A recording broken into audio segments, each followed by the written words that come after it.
Францускиот предлог е понижување и потценување, а Македонија е влезена во геополитичка игра на големите сили неподготвена, критикуваат експертите. Но како стигнавме до тука е прашањето. Според поранешниот дипломат Јован Донев, тоа се должи на несериозниот пристап на дипломатијата и недостатокот на патриотизам, а надворешната политика сега е само инструмент на владеачките партии.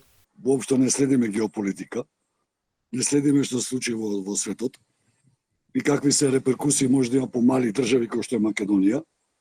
И повтор пат за неполни колку 3-4 години, повтор пат влагаме во геополитичка игра на големите сили, неподготвени. Упорно нашата елита да не убедува дека него нема добиено предлогот.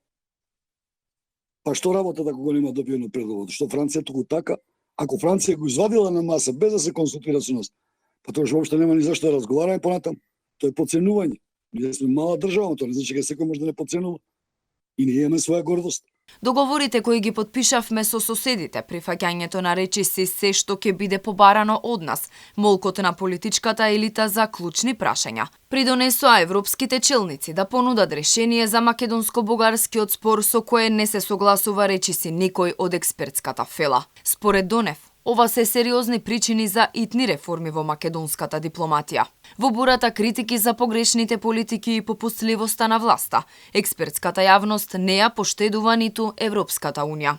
Поранешната амбасадорка Василка Поповска-Треневска предупредува дека францускиот предлог мора итно да се отфрли, оти тој носи единствено модерен екзодус. Може би сме мали и може би сме сиромашни во споредба со останатите членки на Европската унија, но тоа не прави ни помалку битни за да се врши ваков модерен екзодус на еден цел народ.